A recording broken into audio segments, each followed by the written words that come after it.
A'udzu billahi minasyaitonir rajim. Bismillahirrahmanirrahim. Assalamualaikum warahmatullahi taala wabarakatuh. Waalaikumsalam Waalaikumsalam warahmatullahi warahmatullahi wabarakatuh. wabarakatuh. Alhamdulillahi rabbil alamin. Wassalatu wassalamu ala asrafil anbiya wal mursalin wa ala alihi wa sahbihi ajma'in. Allahumma rabbi israh li sadri wa yassir li amri wahlul 'uqdatam min lisani yafqahu qawli amma ba'du. Alhamdulillah, pertama dan paling utama, marilah kita senantiasa memanjatkan rasa puji syukur kita kehadirat Allah Subhanahu wa taala atas segala karunia yang Allah Subhanahu wa taala berikan, berupa karunia nikmat iman, nikmat Islam, nikmat sehat, dan yang tidak kalah penting adalah nikmat waktu luang. Mudah-mudahan kehadiran peserta pada pagi hari ini senantiasa mendapatkan naungan ridho Allah Subhanahu wa taala. Shalawat dan salam semoga Allah curahkan kepada junjungan kita baginda Nabi Agung Nabiullah Muhammad sallallahu alaihi wasallam beserta keluarganya, sahabatnya, para tabi'in, para tabi'ut tabi'in, para alim ulama, para kiai, dan kita semua selaku umatnya. Dan mudah-mudahan kelak nanti di hari kiamat kita bisa berjumpa dengan beliau Rasulullah, bisa bertetangga dengan Rasulullah, dan mudah-mudahan kita mendapatkan syafaat beliau. Amin, amin, ya Rabbal Alamin. Hadirin jamaah training online manajemen masjid yang dirahmati Allah Subhanahu wa taala. Sebelum kita mulai, marilah pada pagi hari ini kita membaca Ummul Quran. Syaulillahi lahumul Fatihah. A'udzu billahi minasyaitonir rajim. Bismillahirrahmanirrahim. Alhamdulillahi rabbil alamin. Ar-Rahmanir Rahim. Maliki yaumiddin. Iyyaka na'budu wa iyyaka nasta'in. Ihdinas siratal mustaqim. Siratal ladzina an'amta 'alaihim ghairil maghdubi 'alaihim waladdallin. Amin. Baik, hadirin peserta training yang dimuliakan oleh Allah Subhanahu wa taala.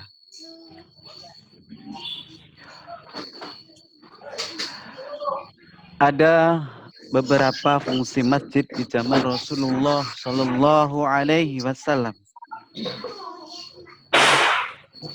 yakni tidak hanya berfungsi sebagai tempat ibadah dan pembelajaran.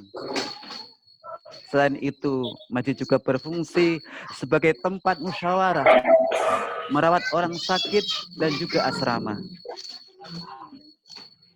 Masjid di zaman Rasulullah SAW juga digunakan sebagai tempat untuk bermusyawarah, pernikahan, perceraian, perjanjian, ataupun perdamaian dilakukan di masjid tersebut. Fungsi untuk pelayanan ini masih dimiliki oleh sebagian masjid sampai sekarang. Masjid zaman sekarang bisa digunakan sebagai media sosial, seperti digunakan sebagai tempat akad nikah, tempat rekonsiliasi bagi pihak-pihak yang berseteru, tempat merawat jenazah, dan sebagainya. Masjid pada zaman Rasulullah Shallallahu Alaihi Wasallam juga digunakan sebagai tempat menginapnya ratusan orang. yang dalam sejarah Islam biasa disebut sebagai Ashabus Suffah.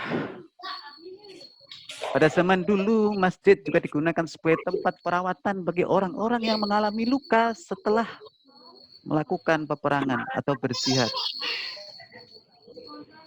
Fungsi ini sedikit banyak masih ada, karena sebagian masjid bisa beroperasional ketika bencana melanda.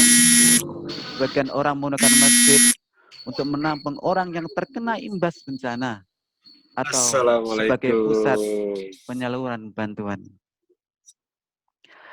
Masjid zaman di awal Islam juga digunakan sebagai baitul mal atau tempat berbagai macam sodakoh untuk disalurkan kepada kelompok orang yang membutuhkan.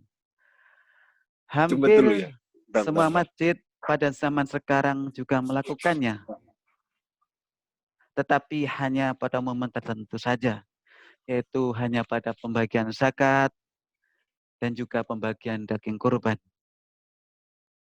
Selain itu, fungsi masjid sebagai baitul mal kurang berfungsi dengan baik. Padahal potensi seperti ini harusnya ada. Karena dalam Islam, kewajiban zakat tidak hanya pada zakat fitrah, melainkan juga zakat mal. Masjid bisa menampung dan menyalurkan kepada orang yang membutuhkan. Tapi faktanya sekarang masjid hanya digunakan untuk ibadah mahdoh, semisal sholat dan ngaji. Lantas bagaimana kita mengembalikan fungsi masjid tersebut di masa kekinian, khususnya di era pandemi saat ini yang terbatas?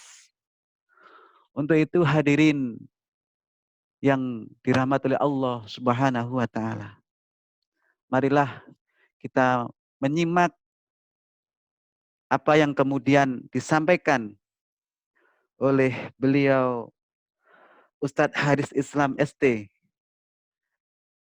yang insya Allah akan disampaikan oleh beliau pada pagi hari ini. Kepada beliau Ustadz Haris Islam ST, tafadhol mashkurah.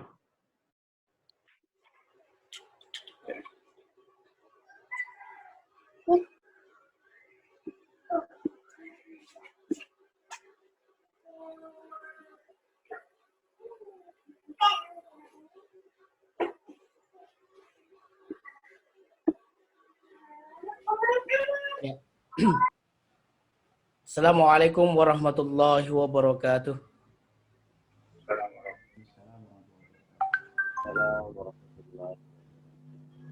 Alhamdulillahirabbil alamin.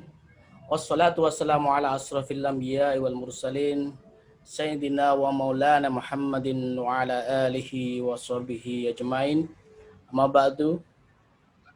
Syukur alhamdulillah pada kesempatan pagi hari ini, di hari yang insya Allah cerah, kita bisa berkumpul, kita masih bisa bertemu, dan kita masih bisa berdakwah dengan baik. Alhamdulillah, pada kesempatan pagi hari ini, kami dari Dewan Masjid Digital Indonesia mengadakan satu rangkaian training manajemen masjid yang insya Allah akan kami selenggarakan selama 2 seri, dan ini adalah seri yang pertama. Insya Allah seri yang kedua akan kita selenggarakan pada tanggal 27 Desember, insya Allah di jam yang sama. Sedikit sebelum saya mulai apa yang ingin saya sampaikan, terlebih dahulu saya ingin memperkenalkan apa itu DMDI. Jadi DMDI adalah Dewan Masjid Digital Indonesia yang didirikan oleh beberapa founder dengan niatan di zaman serba digital seperti saat ini, kita masih perlu tetap untuk mempertahankan fungsi masjid sebagai pusat aktivitas kaum muslimin. Oleh karena itu, seluruh aktivitas masjid melalui digital punya niatan ingin tetap dijalankan oleh sebuah lembaga yang mensupportnya gitu. Oleh karena itu DMDI lahir untuk memberikan support kepada kaum muslimin agar dakwah masjid secara digital bisa tetap dilaksanakan. Alhamdulillah Dewan Masjid Digital Indonesia sudah berusia sekitar 6 tahun gitu ya. Berbagai macam training di mana-mana sudah kita selenggarakan, alhamdulillah. Dan di masa pandemi ini kita juga ikut berpartisipasi dalam memakmurkan dakwah digital melalui manajemen masjid kekinian. Ya, sedikit ingin saya sampaikan bahwasanya manajemen masjid ini sebenarnya banyak materi yang sudah disiapkan oleh DMDI terkait dengan manajemen masjid ini, gitu ya. Mulai dari manajemen keuangannya, strukturnya, struktur manajemennya, struktur organisasinya, kemudian bagaimana membuat taman pendidikan Al-Quran di dalam masjid, kemudian bagaimana kita juga membuat manajemen marbot, gitu ya. Itu semua juga kita sudah siapkan secara materi dan bisa diminta ke Dewan Masjid Digital Indonesia. Pada pagi hari ini topik yang akan kita sampaikan adalah terkait dengan manajemen masjid kekinian, gitu ya. Nah, kalau kita bicara terkait dengan manajemen masjid, gitu, apa sih tujuan utama dari yang dinamakan dengan manajemen masjid? Gitu. Jadi tujuan utama dari manajemen masjid itu adalah memakmurkan masjid, gitu ya. Jadi memakmurkan masjid itu adalah tujuan utama dari manajemen masjid. Jadi apapun yang kita lakukan itu tujuan utamanya adalah memakmurkan masjid. Apakah terkait dengan kita membangun secara fisik masjid itu atau mengisi kegiatan-kegiatan dakwah di dalam masjid itu, semuanya itu dalam rangka untuk memakmurkan masjid. Adakah perintah Allah dalam memakmurkan masjid? Gitu. Tentu ada, gitu ya. Tentu ada. Jadi kita akan bahas bagaimana Allah Subhanahu wa taala memerintahkan kita untuk memakmurkan masjid. Di dalam Quran surat At-Taubah ayat yang ke-18, Allah Subhanahu wa taala berfirman, A'udzubillahi minasyaitonirrajim. Bismillahirrahmanirrahim. Innama ya'muru masajidallahi min amana billahi wal yaumil akhir wa aqamas salata wa ataz zakata wa lam yakhsha illallah fa'asa ulaika ayyakunu minal muhtadin. Innama ya'muru masajidallah. Jadi hanya orang-orang yang memakmurkan masjid-masjid Allah ialah wal yaumil akhir, orang-orang yang beriman, man amana billah, orang-orang yang beriman kepada Allah, wal yaumil akhir, dan orang-orang yang beriman kepada hari akhir, wa aqamas shalah, dan orang-orang yang mendirikan salat, wa ataz zakah, menunaikan zakat, walam yakhsha illallah fa'asa ulaika ayyakunu minal muhtadin, dan tidak takut kepada siapapun selain kepada Allah, maka merekalah orang-orang yang diharapkan termasuk golongan orang-orang yang mendapat petunjuk. Ini adalah firman Allah Subhanahu wa taala terkait dengan dalil kita untuk memakmurkan masjid. Jadi kita sebagai orang-orang yang beriman tentu tidak luput dari perintah Allah Subhanahu wa taala untuk memakmurkan masjid. Nah, sekarang bagaimana pendapat kita terkait dengan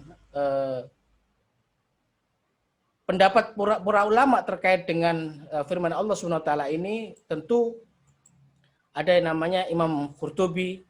Jadi Imam Al-Qurtubi berkata, Allah telah menetapkan keimanan dalam ayat ini sebagaimana tadi yang di depan hanya orang-orang yang beriman, gitu ya. Menetapkan keimanan dalam ayat ini bagi siapa saja yang memakmurkan masjid dengan sholat di dalamnya, membersihkannya dan memperbaikinya apa yang ada di dalamnya, sedang ia beriman kepada Allah Subhanahu wa taala. Jadi ini adalah tafsir Imam Al-Qurtubi dalam Quran surat At-Taubah ayat yang ke-18. Sebagaimana kita jumpai dalam tafsir Al-Qurtubi juz 8 halaman yang ke-90. Selain Imam Al-Qurtubi, Imam Al-Qalyubi juga berkata, memakmurkan masjid adalah membangun. Amaratul masjid hiyal bina, yaitu adalah membangun dan memperbaiki, menembok lantainya supaya kuat dan yang semisalnya, termasuk membayar pengurus masjidnya, membayar yang memperbaikinya dan sebagainya. Gitu. Jadi termasuk membayar pengurus masjid itu juga dalam rangka memakmurkan masjid. Gitu. Jadi mungkin ada sedikit pertanyaan di kalangan kaum muslimin, bolehkah orang-orang yang mengurus masjid yang itu sudah menjadi kewajiban syar'inya untuk mengurus masjid, tapi kemudian dia mendapatkan bayaran atas pengurusannya itu? Maka dalam tafsir Imam Al-Qalyubi mengatakan boleh. Ini bisa kita jumpai dalam Al-Mawsu'ah Al-Fiqhiyah dari Imam Al-Qalyubi juz 37 halaman 160 sampai 161. Jadi kesimpulannya, apa sih yang dimaksud dengan imaratul masjid? Apa sih yang dimaksud dengan memakmurkan masjid? Jadi yang dimaksud dengan memakmurkan masjid adalah segala kegiatan yang terkait dengan kemaslahatan masjid, baik kegiatan fisik atau hisiah maupun kegiatan non fisik atau maknawiyah. Jadi semua aktivitas yang dalam rangka memakmurkan masjid, yang dalam rangka membesarkan masjid, yang dalam rangka menyiarkan dakwah masjid, maka itu terkategori sebagai imaratul masajid atau memakmurkan masjid. Nah, pertanyaannya adalah langkah apa saja yang kita lakukan agar masjid-masjid kita bisa makmur, agar kaum muslimin bisa datang ke masjid dengan senang, dengan gembira, gitu, dan dengan istiqomah mereka bisa datang ke masjid. Ada 3 hal yang ingin saya sampaikan yang bisa kita jadikan sebagai referensi dalam cara untuk membuat kaum muslimin bisa datang ke masjid. Yang kita mulai dengan kegiatan non fisik atau maknawiyah. Jadi bagaimana memakmurkan masjid dengan kegiatan non fisik atau maknawiyah, gitu ya. Kalau kita lihat bagaimana masjid-masjid di sekitar kita, itu banyak sekali yang mereka ini melakukan pembangunan, memperbaiki bangunan-bangunan masjid, yang semua itu adalah kegiatan fisik dalam rangka memakmurkan masjid. Apakah boleh? Boleh saja, itu juga bagian dari memakmurkan masjid. Jadi kegiatan dalam rangka memakmurkan masjid itu ada 2, yakni kegiatan fisik dan kegiatan non fisik. Kegiatan fisik yaitu tadi seperti kegiatan membangun masjid, memperbaiki tempat wudunya, mengganti karpetnya, mengganti mimbarnya, gitu ya.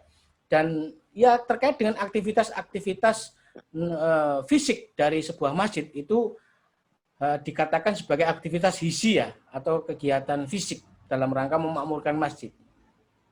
Bagaimana dengan kegiatan-kegiatan non fisik yang dalam arti maknawiyah, yang dalam rangka memakmurkan masjid itu sendiri dari sisi dakwahnya? Ya banyak. Bisa mengangkat muazin untuk azan 5 waktu, kemudian mengangkat imam rawatib untuk memimpin sholat-sholat fardu di dalam masjid. Kemudian ada durusul masajid di dalamnya, ada kegiatan baca Al-Quran di sana. Itu juga bagian-bagian dari kegiatan non fisik dalam arti maknawiyah, gitu.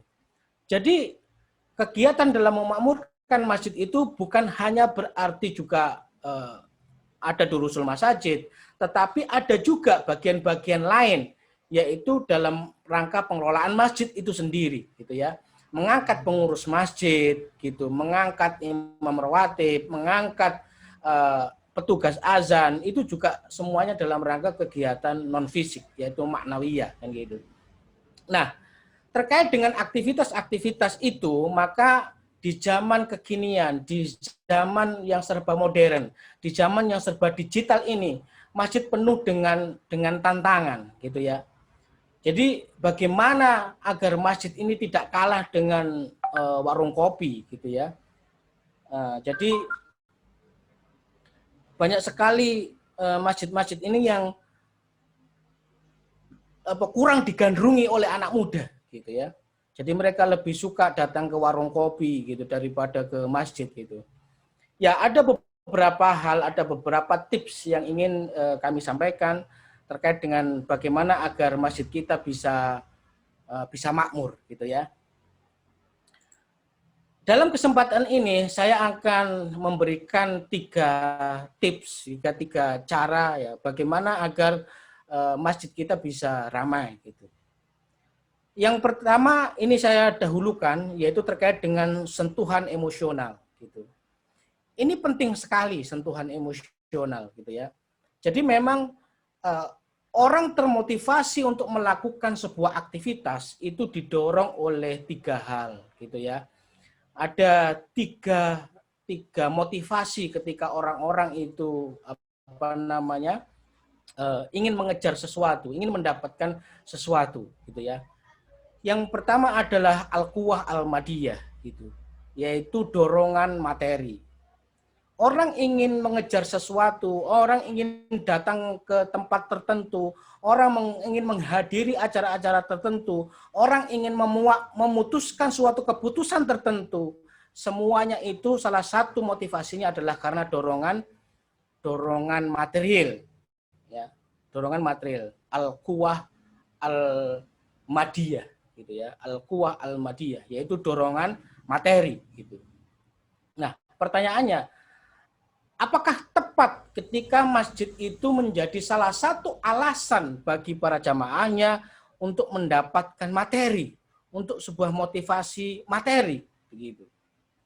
Ya, ada juga yang bisa kita lakukan terkait dengan itu. Misalkan, ya, ketika misalkan kita membagikan zakat fitrah, itu kan orang datang ke masjid atau misalkan pengurus masjid datang ke ke tempat-tempat kaum muslimin, itu memang dalam rangka membagikan zakat fitrah itu, yaitu materi yang ingin didapatkan gitu.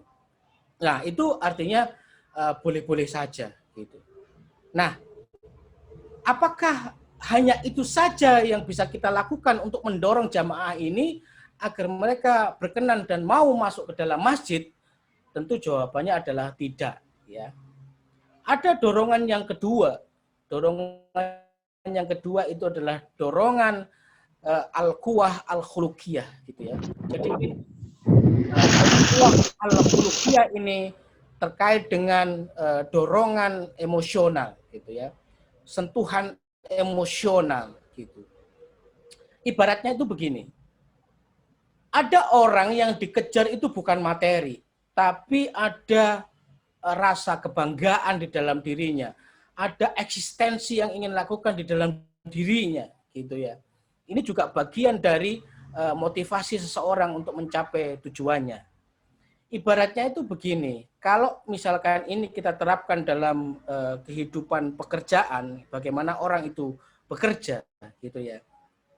Orang bekerja tentu ingin mendapatkan uang, gitu ya. Tetapi uang saja mungkin tidak cukup. Contohnya begini, orang bekerja dengan gaji yang tinggi, tapi setiap hari bosnya ini itu marahin dia terus. Mengumpatlah, memarahinlah, tidak pernah menghargai pekerjaannya dia, tidak pernah menghargai hasil jerih payahnya dia, ini tidak pernah dihargai. Gitu. Tentu hal ini akan membuat gelisah dirinya, akan membuat gelisah orang itu, meskipun gajinya besar, tapi kalau setiap hari dimarahi, kalau setiap hari dicaci maki, kalau tidak dihargai karya-karyanya, ini juga akan mendorong dirinya untuk tidak nyaman. Gitu. Tapi kadang ada orang yang mungkin gajinya sedikit, tapi karena dia ini dipuji, dihargai karya-karyanya dan segala macamnya, sehingga dia merasa terayomi, merasa nyaman di dalamnya. Nah, ini adalah sentuhan emosional. Nah, bisakah ini kita terapkan di dalam masjid? Itu bisa sekali, gitu ya. Nah, ini saya punya sebuah kisah yang dahsyat, yang luar biasa, gitu ya.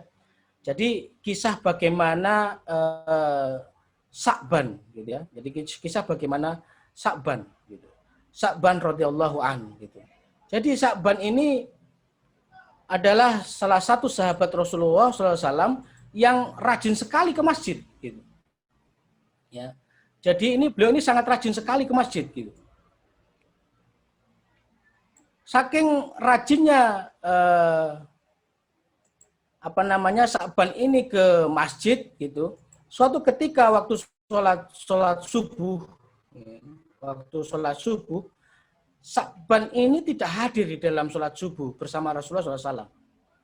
Kemudian Rasulullah SAW ini bertanya kepada para sahabat, gitu, mana Sa'ban ini? Kok nggak kelihatan? Gitu. Jadi Sa'ban ini biasanya kalau ke masjid, dia datang sebelum waktu sholat, dia sudah datang ke masjid, dan dia selalu menempati di pojok masjid. Dengan harapan ketika dia berada di pojok masjid itu, dirinya tidak menghalangi orang untuk masuk ke masjid. Dirinya tidak menghalangi orang untuk beribadah di dalam masjid itu. Makanya dia berada di pojok masjid itu. Nah, ketika sholat subuh, Rasulullah SAW ini tidak menjumpai Sa'ban radhiyallahu an, gitu ya. Tidak menjumpai. Di mana Sa'ban ini? Kok nggak ada? Gitu. Kemudian ditanyalah kepada sahabat yang lain, dan sahabat yang lain juga tidak mengetahui di mana Sa'ban. Akhirnya ditunggu oleh Rasulullah SAW. Ditunggu beberapa saat kehadiran Sa'ban ini. Karena nggak biasanya. Sa'ban ini biasanya sebelum waktu sholat dimulai, beliau sudah ada di masjid. Tetapi saat ini sampai mau sholat, ini kok nggak ada, kok nggak datang-datang. Gitu. Akhirnya Rasulullah SAW itu menunggu Sa'ban. Gitu. Ditunggulah beliau ini. Ini luar biasa ya. Rasulullah SAW mau menunggu sahabat yang yang mau sholat gitu. Beda dengan kita gitu ya. Jadi kalau kita sholat di masjid itu kadang-kadang muazzinnya itu buru-buru untuk iqomah gitu ya, buru-buru agar jamaahnya cepat selesai, cepat bubar kan gitu. Makanya buru-buru ya. Meskipun kadang-kadang ada waktu juga yang ditetapkan gitu. Nah, akhirnya Sa'ban ini ditunggu-tunggu gak hadir juga, dan Rasulullah SAW ini takut kesiangan ketika sholat subuh berjamaah itu. Akhirnya beliau kemudian menunaikan sholat subuh berjamaah dengan para sahabat yang lain. Setelah sholat subuh, kemudian Rasulullah SAW bertanya kepada para sahabat, gitu, apakah ada yang tahu rumahnya Sa'ban? Gitu. Maka salah satu sahabat menjawab, saya tahu persis ya Rasulullah di mana rumahnya Sa'ban. Oke, kalau begitu kita berangkat ke rumahnya Sa'ban bersama-sama. Alhamdulillah, Rasulullah SAW bersama dengan para sahabat yang lain ini datang ke rumahnya Sa'ban, gitu ya. Tapi luar biasanya apa? Ternyata rumahnya Sa'ban ini jauh sekali, gitu. Ya, jauh sekali. Jadi beliau ini berjalan kaki menuju masjid. Begitu pula dengan Rasulullah SAW ketika selesai sholat subuh, itu beliau menuju ke rumahnya Sa'ban itu berjalan kaki. Ya. Sampai sekitar menjelang duha, barulah Rasulullah SAW bersama para sahabat itu nyampe di rumahnya Sa'ban. Coba kita bayangkan, habis sholat subuh, jalan kaki sampai menjelang duha. Artinya, kalau sholat subuh jam 4 kurang seperempat, kemudian nyampe di tempatnya Sa'ban itu sekitar jam 8 atau jam 7 atau jam 8, tentu ini waktu kurang lebih sekitar 3 jam. Gitu. Ya.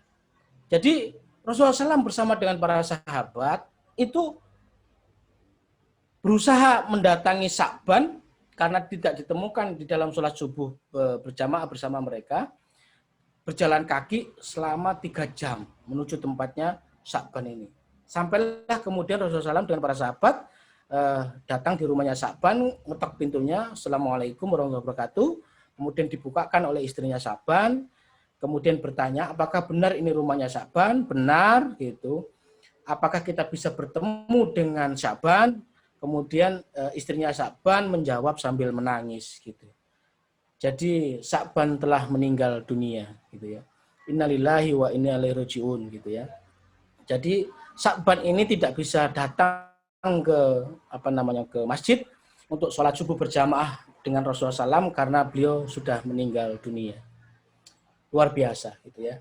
Kemudian istrinya Sa'ban ini bertanya kepada Rasulullah SAW, gitu.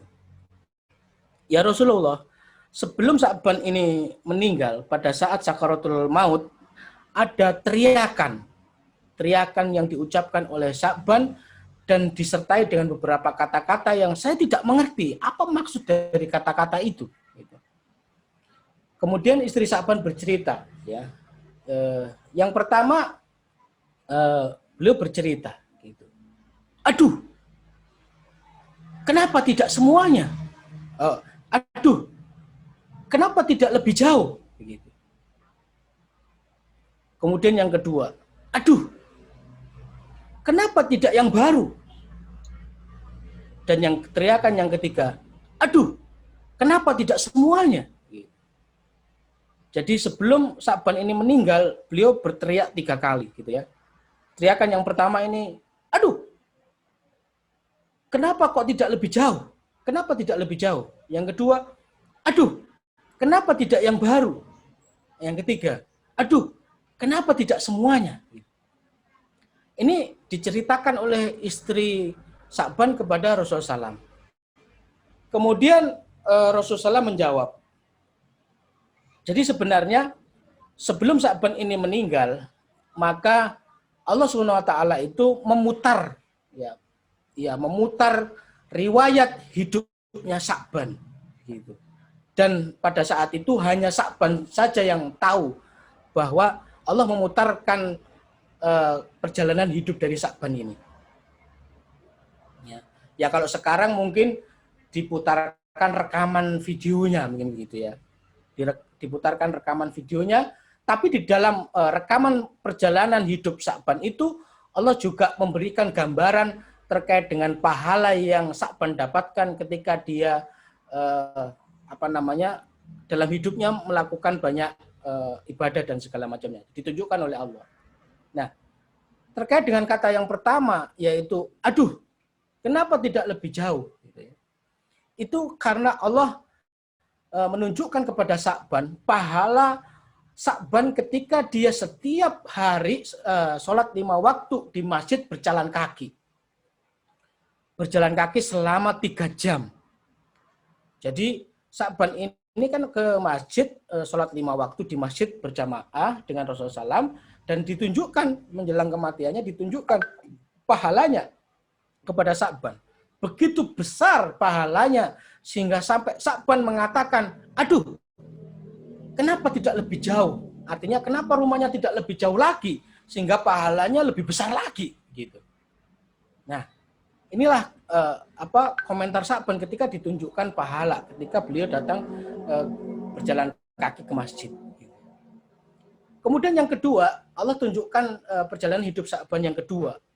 Jadi pada saat beliau ini mau berangkat ke masjid di dalam kondisi hawa yang sangat dingin, gitu ya. Saking dinginnya itu sampai menusuk ke dalam tulangnya Sa'ban, gitu ya.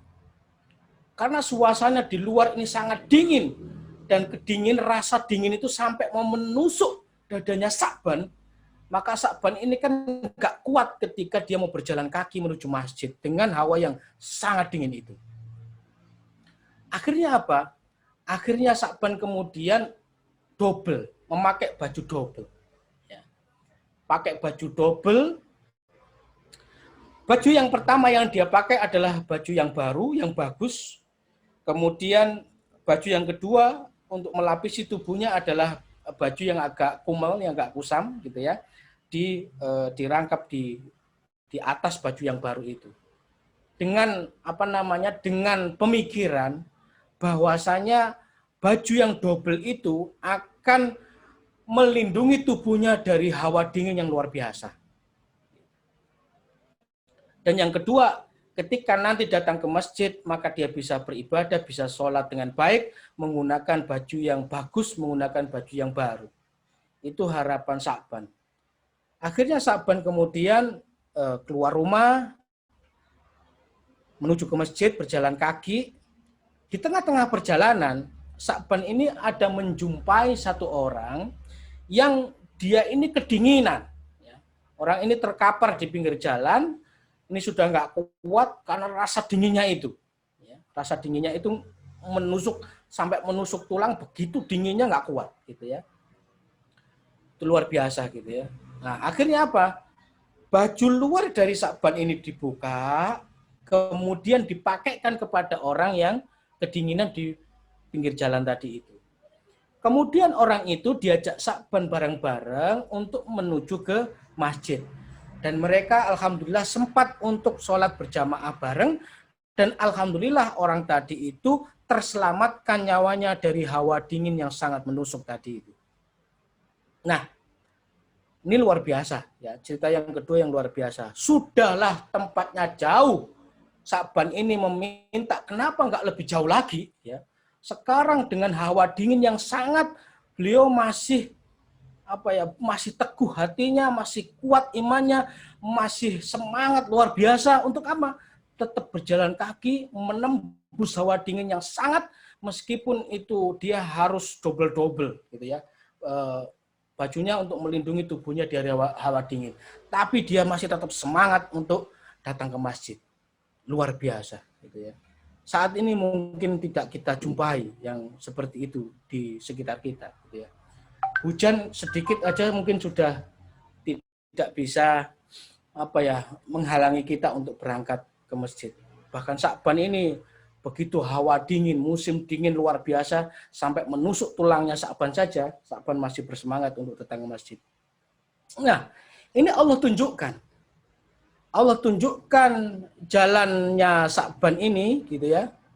Jadi Sa'ban menunjukkan Allah Subhanahu wa taala menunjukkan bagaimana terkait dengan Sa'ban ini dalam hidupnya menuju masjid, menolong orang yang di tengah jalan yang hampir mungkin hampir mati, gitu ya, karena kedinginan, tapi ditolong oleh Sa'ban. Alhamdulillah, gitu ya. Dari situlah Allah tunjukkan pahalanya kepada Sa'ban. Saya tidak tahu pahalanya seperti apa. Tapi Sa'ban berkomentar, aduh, kenapa tidak yang baru? Artinya, kenapa pada saat saya menolong orang yang kedinginan di pinggir jalan itu, pada saat saya mau berangkat ke masjid, kenapa saya tidak pakaikan baju yang baru untuk dia? Kenapa saya pakai baju luar itu yang kumal, mungkin yang lusuh, mungkin. Nah, kenapa itu yang saya berikan kepada orang itu, kenapa enggak yang baru saja? Nah, inilah rintihan Sa'ban untuk yang kedua. Aduh, kenapa tidak yang baru? Terus yang ketiga, aduh, kenapa tidak semuanya? Gitu.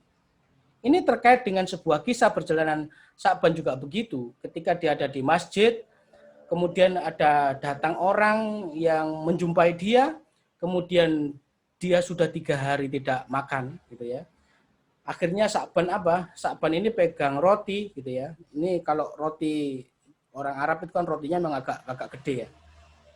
Ada satu roti, kemudian ada satu gelas susu, gitu.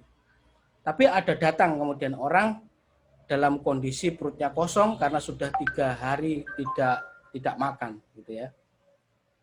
Alhamdulillah Sa'ban ini punya hati yang baik, gitu ya. Dibagilah roti itu. Rotinya dibelah 2 sama rata, kemudian susunya juga dituangkan dengan gelas dengan jumlah yang sama, gitu ya. Jadi takaran susunya sama, takaran rotinya juga sama, gitu. Kemudian orang itu makan dengan lahapnya, gitu ya. Alhamdulillah makan dengan lahap roti dan susu-susu itu, gitu. Nah, dari situ Allah juga menunjukkan kepada Sa'ban pahala ketika dia ini menolong orang yang sudah 3 hari tidak makan. Ya. Nah, dari sini kemudian Komentarlah Sa'ban terkait dengan pahala yang ditunjukkan Allah kepada dia. Dengan dia melakukan rintihan. Aduh, kenapa tidak semuanya? Gitu. Orang ini sudah 3 hari tidak makan, kenapa enggak semua roti yang saya pegang saat itu saya kasih dia? Kenapa enggak semua susu yang ada di gelas saya, itu saya kasihkan kepada dia? Gitu. Nah, itu menunjukkan pahala yang luar biasa. Ya. Makanya Sa'ban ini termasuk sahabat yang luar biasa, karena sahabat yang dicari Rasulullah SAW ketika dia tidak ada di masjid gitu. Nah, dari kisah Sa'ban ini kita bisa ambil sebuah kesimpulan gitu ya, bahwasanya Rasulullah SAW itu memberikan sentuhan-sentuhan secara emosional. Apa itu? Ketika jamaah beliau yang ada di masjid itu tidak ada, maka beliau cari orang itu. Beliau tanya sebagai bentuk kepedulian, sebagai bentuk rasa kasih sayang, sebagai bentuk bahwa aku ini perhatian loh sama kamu. Kamu ini orang yang luar biasa loh, karena kamu ini datang hadir di dalam masjid untuk sholat berjamaah. Nah, seharusnya para pengurus-pengurus masjid itu juga memiliki rasa seperti Rasulullah SAW. Apa itu? Harus diperhatikan siapa saja jamaah-jamaah yang sering hadir di masjid itu. Dan rasa kerukunannya itu ditampakkan. Sentuhan emosionalnya itu ditunjukkan ketika ada salah satu jamaah yang tidak ditemukan di dalam jamaah sholat berjamaah itu. Maka ditanya gitu loh. Ya, ditanya, mana? Gitu. Mana jamaah si A ini? Mana si B ini? Kok saya nggak kelihatan? Gitu ya. Bahkan satu waktu saja si sahabat itu tidak datang, itu tidak menunggu, Rasulullah tidak menunggu untuk sholat duhur itu sudah sampai ditunggu sampai sholat duhur. Kalau sholat duhur tidak ada, asar tidak ada, maghrib tidak ada, isya tidak ada, subuh di hari berikutnya tidak ada, bahkan 3 hari nggak ada, mungkin baru dijenguk. Enggak. Rasulullah SAW hanya dalam satu waktu sholat, beliau tidak menemukan Sa'ban yang biasanya ada di posisinya, kok sekarang nggak ada, langsung ditemui ke rumahnya, langsung dicari.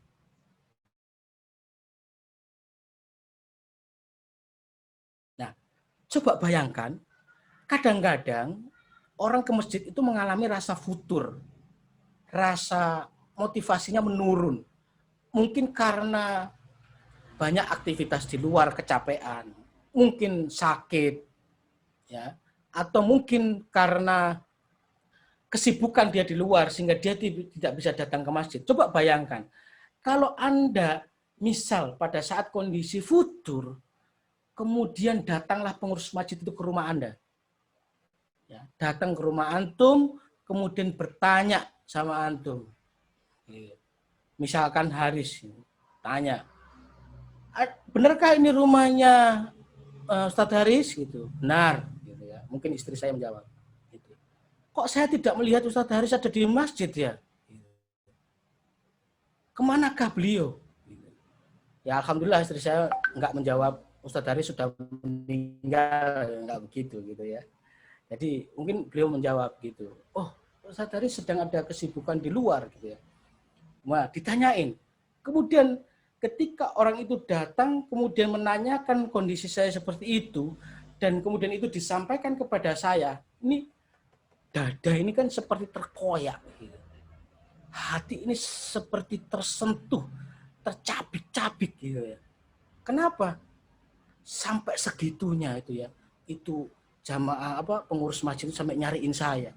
Satu waktu aja saya nggak datang itu dicariin gitu, ditanyakan kemana orang ini, ada apa orang ini, sakitkah atau apa? Ini kepedulian yang luar biasa gitu ya.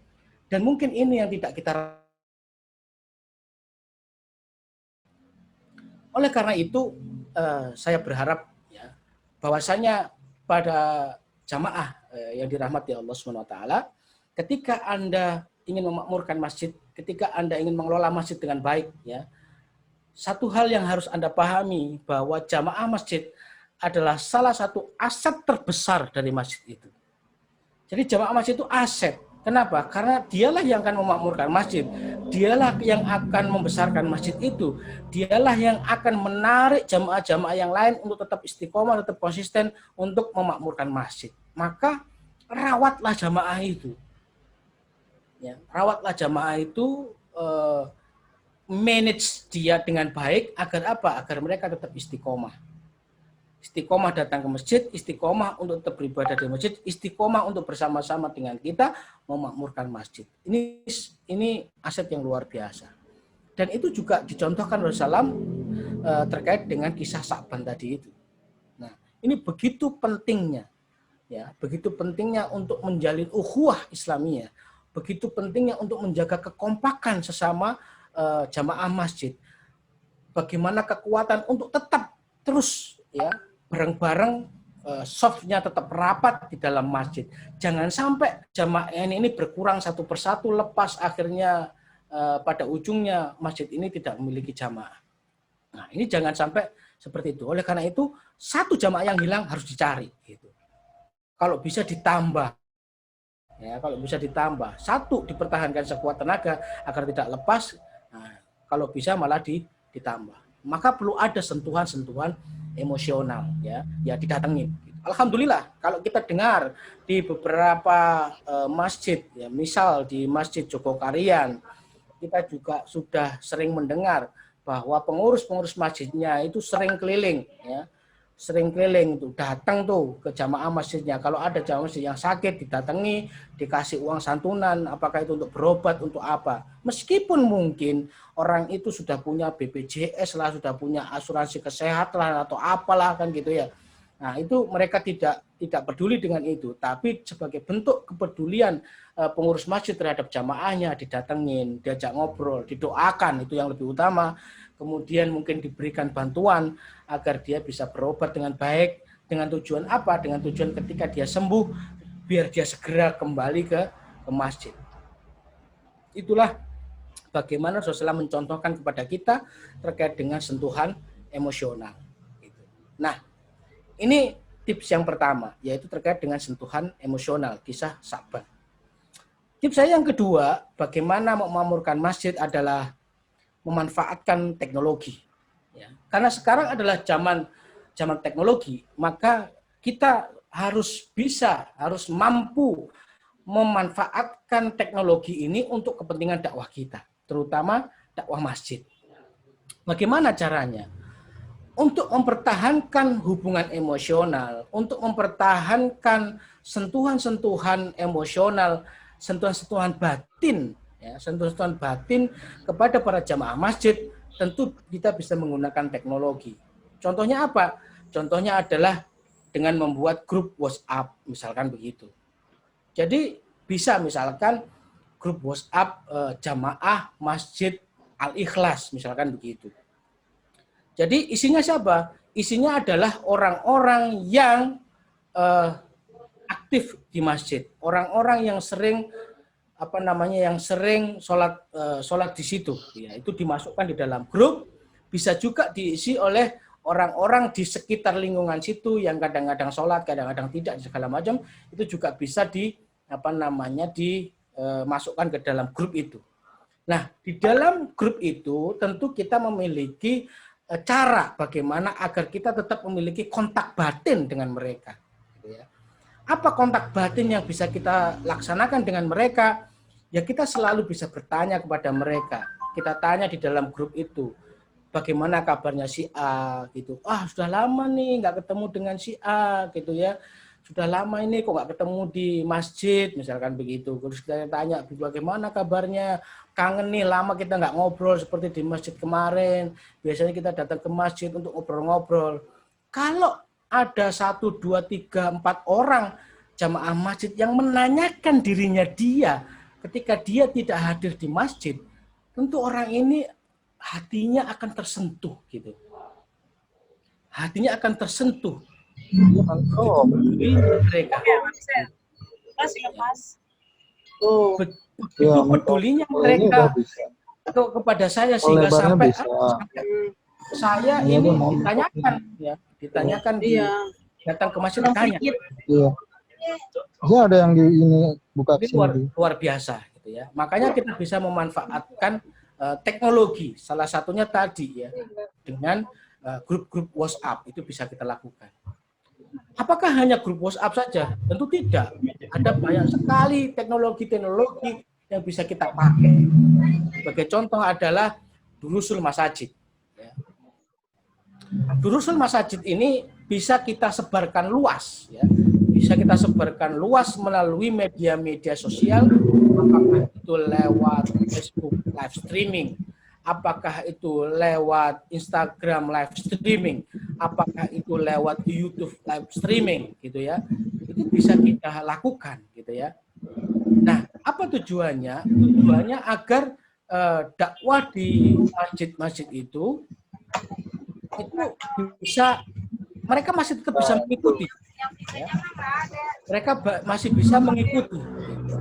Karena meskipun misalkan dia ada di luar kota atau dia sedang sibuk karena urusan tertentu, hatinya masih terpaut dengan masjid.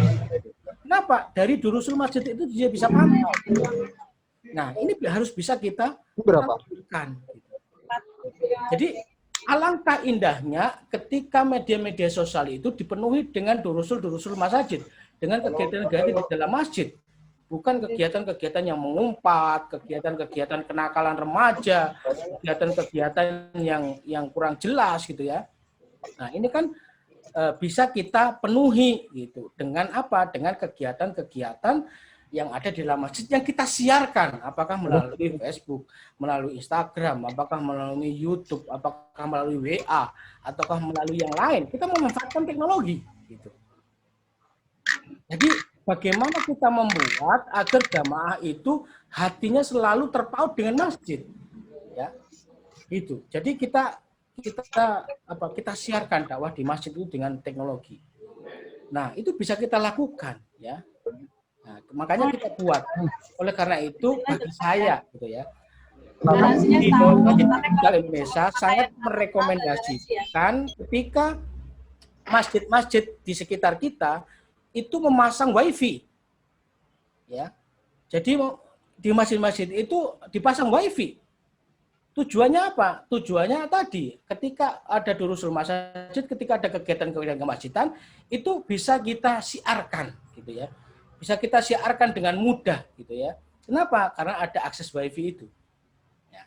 Inilah yang bisa kita lakukan. Termasuk mungkin membuat website. Ya. Website itu berisi banyak informasi terkait dengan masjid itu. Apakah terkait dengan laporan keuangan, ya. Jadi laporan keuangan itu bisa diakses di websitenya masjid, ya. Kadang-kadang kan jamaah itu tahu laporan keuangan masjid itu setiap hari Jumat, gitu ya. Hari Jumat mereka dikasih tahu bahwa ada kas sekian, kas masjid sisa sekian dipakai untuk ini, itu kan setiap hari Jumat. Tapi dengan adanya website itu bisa terupdate, ya. Artinya terupdate itu begini. Kalau dibaca kan mungkin jamaah ini belum bisa menarik sebuah analisis terkait dengan keuangan. Tapi kalau setiap minggu itu bisa kita upload di website dan mereka bisa lihat, oh rata-rata per minggu itu butuh operasional sekian, bahwa dipakai untuk dana sekian, itu semua transparan, ya. Melalui apa? Melalui website masjid. Maka kita perlu memanfaatkan teknologi untuk memakmurkan masjid. Ya, baik secara fisiknya masjid itu ramai maupun secara online-nya juga ramai. Pertanyaannya mungkin begini. Nanti kalau durusul masjid itu kita siarkan lewat media sosial, apakah lewat Zoom, apakah lewat Facebook, apakah lewat Instagram, apakah lewat YouTube, apakah lewat WA, kemudian membuat orang itu malas untuk datang ke masjid. Karena mereka sudah, oh di masjid kegiatannya itu saya sudah tahu, sehingga saya tidak perlu ke masjid. Oh ya tidak seperti itu juga. Kenapa? Karena aktivitasnya ini itu bagaimana melibatkan mereka. Bagaimana melibatkan mereka? Ya, kegiatannya kan bisa digilir, ya, ini jadi panitia segala macam, kemudian mungkin ada pertanyaan, mungkin ada kajian atau bagaimana gitu ya. Jadi tetap menarik, termasuk misalkan dipakai apa istilahnya, direkam, nah itu juga bisa gitu ya. Dibuat tema-tema yang menarik agar mereka bisa bertanya jawab langsung di dalam forum itu. Ya, tema-tema yang kekinian, tema-tema yang menarik gitu ya. Gitu. Atau juga mungkin bisa dilakukan Zoom dengan apa namanya, di masjid itu misal gitu ya, misal habis maghrib kita telepon misalkan Ustadz Abdul Somad misalkan begitu ya, Ustadz Abdul Somad kita minta untuk ngisi ceramah habis maghrib lewat Zoom misalkan begitu, dan Zoom-nya itu hanya ada di masjid gitu ya. Jadi Zoom di situ hanya ada di masjid begitu. Jadi jamaah datang, Ustadz Abdul Somad ngisi lewat Zoom atau lewat streaming atau seperti apa silahkan nanti diatur gitu ya, itu mengisi. Sehingga apa? Orang berbondong-bondong untuk datang ke masjid melalui teknologi yang kita manfaatkan. Orang suka untuk datang ke masjid. Pengen ketemu sama Ustadz Abdul Somad, pengen bertanya kepada Ustadz Abdul Somad, pengen dapat pencerahan terkait dengan Ustadz Abdul Somad. Dan secara biaya sangat murah sekali. Kenapa? Karena melalui media teknologi. Jadi Ustadz Abdul Somad tidak perlu datang ke masjid itu, mereka perlu ini. Nah, kalau di Dewan Masjid Digital Indonesia juga bisa dilakukan itu. Ya. Banyak sekali ustadz-ustadz yang ada di Dewan Masjid Digital Indonesia yang siap untuk memberikan materi-materi secara streaming. Gitu. Siapa saja? Ya banyak. Ada Ustadz Faisal Abbas, gitu ya. Dengan terkait dengan fikih-fikih masjid itu akan dibahas, dikupas oleh beliau gitu ya. Kemudian ada bagaimana belajar tahsin dengan baik, bagaimana belajar tentang marbot dengan siapa? Dengan Ustadz Rohim ya, Ustadz Fatur Rohim di Dewan Masjid Digital Indonesia. Itu juga luar biasa ya. Kemudian bagaimana khutbah Jumat, bagaimana training khutbah Jumat segala macam, itu bisa dengan Ustadz Gunawan, itu juga luar biasa gitu ya. Terus kemudian bagaimana manajemen keuangan masjid, itu juga bisa disampaikan oleh Ustadz Rohandi di Dewan Masjid Digital Indonesia. Mereka semua bisa diundang secara gratis, mereka semua bisa diundang untuk memakmurkan masjid-masjid kita melalui media-media digital tadi itu. Nah ini tips yang kedua. Terakhir, hendaknya kita juga membuat sebuah masjid itu sebagai pusat aktivitas. Ya. Pusat aktivitas. Jadi masjid memang secara ruhnya, secara secara esensinya adalah pusat aktivitas kaum muslimin. Oleh karena itu masjid ini jangan ditinggalkan dari pusat aktivitas kaum muslimin, gitu ya. Nah, bagaimana agar masjid menjadi pusat aktivitas kaum muslimin? Maka saya mendorong kepada para jamaah, para pengurus masjid, para pemegang pemerintahan untuk apa? Untuk memakmurkan masjid. Misal bagi-bagi sembako itu bisa di masjid, gotong royong kumpul dulu di masjid, baru kemudian ke tempat yang lain kan begitu. Pengumuman bisa melalui lewat masjid gitu ya. Pengumuman apa saja pengumuman itu bisa lewat masjid. Kalau aktif masjid ini menjadi pusat aktivitas, maka kita dengan sendirinya telah membiasakan umat untuk melangkah menuju masjid. Ya, ada bantuan dibagikan lewat masjid, maka orang nggak mau datang dari rumahnya ke masjid gitu. Ada pengumuman lewat masjid, sehingga apa? Telinganya orang itu terpaut dengan masjid gitu. Terus ada pencerahan apa, terus ada himbauan apa dengan perkumpulan RT, perkumpulan RW dan segala macamnya itu misalkan di masjid. Sehingga apa? Warganya juga datang ke masjid. Kalau semua aktivitas itu kita lakukan di dalam masjid, maka mau tidak mau kita sudah membiasakan umat itu untuk melangkahkan kakinya ke masjid. Dengan begitu kakinya akan lebih ringan untuk datang. Nah, oleh karena itu kita mulai dengan aktivitas para anak muda gitu ya. Anak muda. Bagaimana caranya? Anak muda kita fasilitasi gitu ya. Fasilitasi apa? Di masjid kita kasih wifi. Nah, itu banyak tuh anak-anak muda yang butuh wifi itu larinya bukan ke warung kopi, tapi larinya ke masjid. Nah, di dalam masjid nanti dipandu oleh oleh salah satu jamaah yang juga mungkin masih muda, dipandu, diarahkan. Diarahkan apa? Misal ini ada kisah para sahabat yang bisa kita lihat di dalam channel-channel YouTube. Itu diceritakan, di-sharing agar mereka melihat langsung video itu, senang gitu ya. Diarahkan. Kemudian mereka juga diarahkan bagaimana membuat konten-konten Islami. Pengen nggak tulisanmu ini dimuat di media sosial? Apakah media sosialnya masjid ataukah media sosialnya siapa gitu ya? Dengan apa bisa misalkan.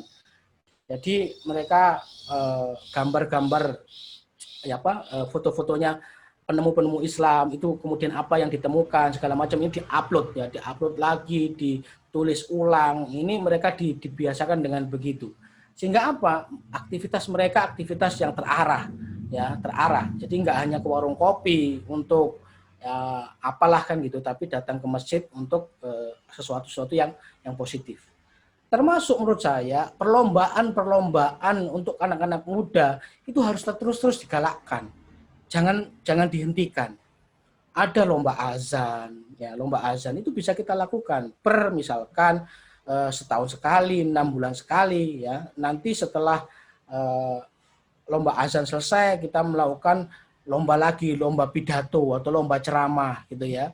Jadi anak-anak kecil, anak-anak dibagi per kelompok, mungkin anak-anak kecil, anak dewasa, orang tua, ya lomba pidato, ya lomba ceramah, atau misalkan lomba untuk apa? Untuk khutbah Jumat, gitu. Jadi masjid yang jamaahnya itu khutbahnya bagus dari hasil lomba tadi itu, selain dia dikasih penghargaan terhadap lomba itu, dia juga dimasukkan di dalam agenda untuk ngisi khutbah Jumat di masjid. Itu sebagai bentuk penghargaan. Jadi aktivitas-aktivitas yang kreatif itu harus terus digalakkan untuk apa? Untuk memakmurkan masjid, untuk terus membuat masjid itu hidup terus gitu. Di bagaimana masyarakat atau umat itu terngiang-ngiang terus kepalanya itu bahwa bulan depan ada agenda apa di masjid, bulan depan agenda apa, dan tapi tidak monoton, gitu ya.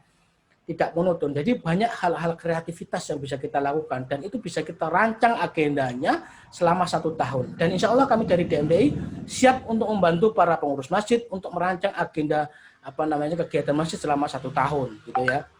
Apakah tadi melalui sholat Idul Adha, Idul Fitri, bulan Ramadan gitu. Apakah lomba-lomba tadi itu ya, lomba-lomba kreativitas anak muda, menulis kisah-kisah para sahabat, menulis ulang, lomba puisi, lomba pidato, lomba azan dan iqomah, lomba baca Quran dengan tartilnya gitu ya. Itu bisa kita galakkan terus agar apa? Agar para jamaah terus untuk untuk mengingat masjid dan hatinya terpaut dengan masjid gitu ya.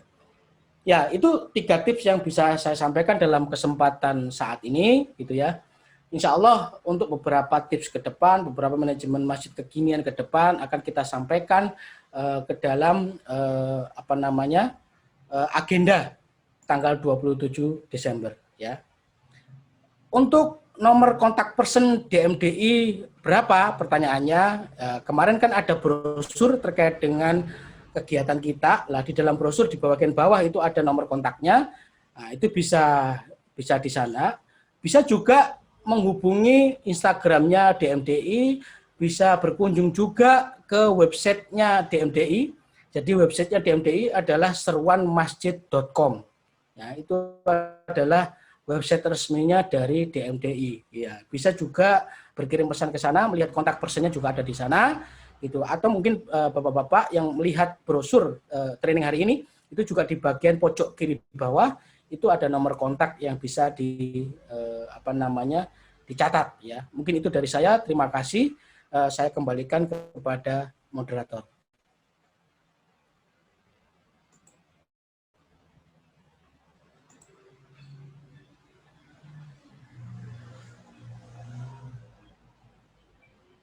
Halo, moderator. Ya, alhamdulillah ya, jazakumullah khairan katsir kepada Ustadz Haris ya, yang telah memberikan materinya dan motivasinya bagi kita. Ustadz Haris, Afan, apakah ada sesi tanya jawab barangkali untuk jamaah?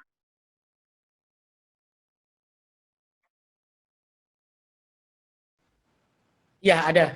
Silakan. Ya, baik. Sesi kita sampai sekitar nanti jam berapa? jam 10 kalau nggak salah. Ya.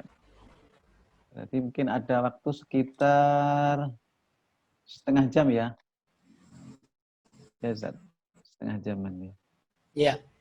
Ya, hadirin para jamaah sekalian ya yang dimuliakan Allah Taala, silakan barangkali ada para jamaah yang kemudian ingin bertanya kepada beliau Ustadz Haris ya. Silakan ya.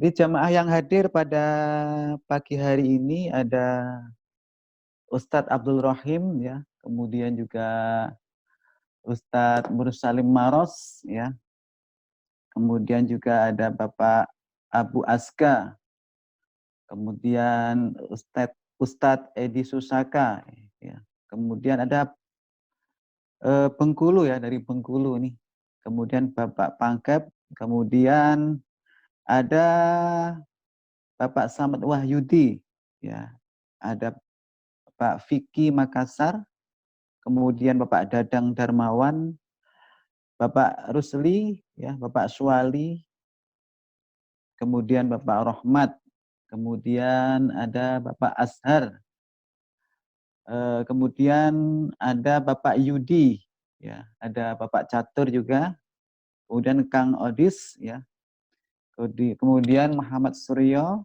ya, Gunawan Angsori, Bapak Mursalim, ada juga Bapak Hamsani ya, dan ada ini yang di tampilannya ada yang cuma pakai nomor ya. Baik para jamaah yang dimuliakan Allah Subhanahu wa taala, silakan apa namanya? Tampilan videonya di on kan ya. Karena insya Allah pada pagi hari ini akan ada sesi tanya jawab. Ya, silakan para jamaah yang ingin bertanya ya kepada Ustadz Haris, mungkin perkenalan dulu dan kemudian bertanya apa yang kemudian ditanyakan kepada beliau. Tafadhal para jamaah sekalian. Saya Ustaz. Iya, silakan Bapak Mursalim Maros. Ya, monggo. Baik, terima kasih. Bismillahirrahmanirrahim. Assalamualaikum warahmatullahi wabarakatuh. Waalaikumsalam warahmatullahi wabarakatuh. Ya, perkenalkan, ya saya dari Maros Mursalim dan alhamdulillah saat ini diberikan amanah untuk kemudian menjadi pengurus masjid, tepatnya sebagai sekretaris. Ya, menarik kemudian yang disampaikan tadi oleh Ustadz, dan alhamdulillah di masjid kami itu sudah dilakukan beberapa hal sesuai dengan apa yang tadi disampaikan. Kami sudah melakukan beberapa terobosan, yakni menggunakan memasang akses wifi, dan alhamdulillah kemudian itu sangat terasa sekali. Yang awalnya kemudian masjid itu kurang didatangi oleh anak muda, dan alhamdulillah sampai jam 10 malam tetap kemudian ramai. Dan itu kemudian memberikan semacam inspirasi untuk melakukan berbagai kegiatan-kegiatan lainnya. Bahkan dengan adanya web itu, seperti tadi bahwa kita mengadakan Dursul Masajid, itu kemudian bisa difasilitasi. Bahkan seperti sekarang saya memakai akses wifi masjid sehingga videonya juga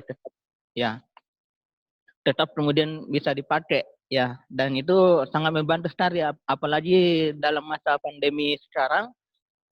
Itu banyak kemudian merasakan manfaat dari keberadaan wifi masjid ini. Hanya saja kemudian yang menjadi sesuatu yang menjadi kekurangan mungkin karena belum tertata dengan baik. Ya, salah satu kekurangan yang kemudian yang kami rasakan itu kekurangan dalam hal manajemen. Ya, manajemen yakni bagaimana kemudian semuanya bisa dikelola atau ditata dengan baik sehingga berbagai program itu bisa maksimal. Karena kami rasakan misalnya kalau kegiatan Dursul Masajid itu masih ada kurang, ya ada kurang yang hadir, untuk langsung di masjid, kemudian apalagi partisipasi juga untuk kemudian jamaah yang kami lihat itu juga masih agak kurang ya. Tapi alhamdulillah kemudian bisa konsisten jalan semua. Ya, misalnya setiap malam Jumat kita adakan kegiatan bareng membaca surah Al-Kahfi dan itu kemudian bisa mendapatkan tanggapan yang luar biasa dari jamaah meskipun belum sesuai dengan kami harapkan. Yang kami harapkan itu bisa lebih banyak lagi ke depannya. Mungkin untuk hal ini ada tips dari Ustadz terkait dengan memaksimalkan agar kemudian berbagai program di masjid itu bisa berjalan lebih baik lagi. Ya, mungkin itu Ustadz. Terima kasih. Assalamualaikum warahmatullahi wabarakatuh. Waalaikumsalam warahmatullahi wabarakatuh.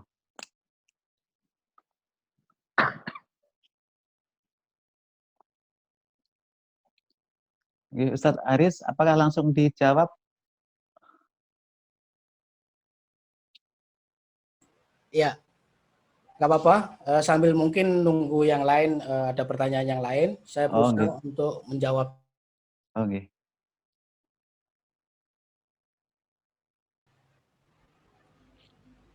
Terima kasih Pak Mursalim. Alhamdulillah kalau masjid di tempat panjenengan, di rumahnya antum, di tempatnya antum ini sudah ramai dengan anak muda, itu kabar baik gitu ya. Karena masjid-masjid yang diramaikan oleh anak-anak muda itu insya Allah masjid yang akan terus ramai untuk tahun-tahun yang akan datang gitu ya. Salah satu nawi yang hatinya terpaut dengan masjid gitu ya. Ini luar biasa. Nah, bagaimana agar bisa mengelola kegiatan di masjid dengan baik gitu ya. Yang pertama adalah diagendakan gitu ya. Artinya diagendakan itu bukan kegiatan mendadak gitu. Tetapi diagendakan benar-benar dalam waktu 1 tahun sudah terencana dengan baik dari sisi pembicara, penyelenggara, sampai biayanya. Semuanya sudah direncanakan dengan baik. Nah, tetapi yang perlu dipahami adalah kelemahannya orang Indonesia itu, saya ini aja ya, pandangan saya aja. Jadi orang Indonesia itu kalau disuruh merencanakan bagus banget gitu ya. Jadi mereka ahli dalam merencanakan orang Indonesia itu, tapi tidak ahli di dalam mengeksekusi gitu. Nah, ini yang penting adalah eksekusinya gitu. Setelah direncanakan, hal yang paling penting itu eksekusinya gitu. Nah, eksekusi ini perlu ada yang menjaga gawang, gitu. Ada yang nungguin, ada yang mantengin gitu ya, agar kegiatan itu berjalan terus. Pertama memang begini, kurang atau tidaknya partisipasi dari jamaah dalam kegiatan itu bukan faktor utama. Faktor yang paling utama adalah bagaimana kegiatan itu terus berjalan, berapapun jumlah jamaahnya. Bahkan nggak ada jamaahnya pun nggak ada masalah, yang penting pokoknya jalan aja terus. Ya. Saya sempat sholat di beberapa masjid, itu yang menjumpai, saya pernah ya sholat di salah satu masjid di daerah Mojokerto, gitu. Itu ada ustadz yang ngisi, jamaahnya cuma 1 orang. Jadi kayak berdua, kayak main catur begitu. Antara ustadznya sama jamaahnya, itu hanya berdua saja gitu ya. Tapi luar biasa gitu. Luar biasanya apa ya dalam hati saya? Ya Allah gitu ya. Gua istiqomah sekali saya begitu ya. Gitu. Meskipun hanya berdua, tetapi tetap disampaikan lewat pengeras suara masjid itu tetap disampaikan, tetap berjalan gitu ya. Yang penting kan tadi ya keistiqomahan itu. Dan alhamdulillah di kesempatan yang lain, ketika saya datang ke masjid itu, ya, ketika di kesempatan lain saya datang ke masjid itu, jamaahnya alhamdulillah sudah ada ibu-ibu, kemudian ada beberapa bapak-bapak. Artinya apa? Bertambah jamaahnya gitu ya. Jadi yang penting itu Ustaz. Jadi istiqomah terus menyampaikan gitu ya. Itu yang pertama. Yang kedua tadi yang pertama harus ada orang yang terus menungguin atau menjaga agar kegiatan itu benar-benar dilaksanakan. Yang kedua tadi ya, tetap aja istiqomah gitu. Apapun yang terjadi, jalan aja terus pokoknya. Nah, baru kemudian kita berpikir bagaimana caranya agar tingkat partisipasi dari jamaah itu ramai. Nah, ramai itu kan mungkin karena jamaah tidak tahu. Nah, kalau jamaah tidak tahu, maka kita bisa melakukan pemberitahuan. Lewat mana pemberitahuannya? Satu, setiap sholat, habis sholat dan segala macamnya, itu bisa diumumkan kepada jamaah. Ya, bahwa ada agenda. Dalam satu minggu itu agendanya A, B, C, D, E. Kalau perlu temanya disampaikan di situ. Sehingga kalau temanya menarik, itu membuat para jamaah insya Allah akan hadir. Gitu ya. Terus yang kedua, itu diumumkan juga waktu sebelum sholat Jumat. Itu kan diumumkan juga. Ya. Dan yang ketiga, dibuat memang ininya kayak posternya itu. Kayak kegiatan training hari ini kan mungkin Ustadz Mursalim juga menerima gambar ya. Gambar tentang acara kita pada pagi hari ini. Nah itu dibuatkan. Siapa yang membuat itu? Lah ini memang butuh anak muda yang apa istilahnya, yang punya keahlian dalam membuat itu gitu ya. Nah, mereka dilibatkan gitu untuk membuat itu secara rutin, secara konsisten gitu ya. Dan itu nanti disebar lewat grup WhatsApp, itu disebarkan gitu ya. Nah, dengan begitu insya Allah akan ada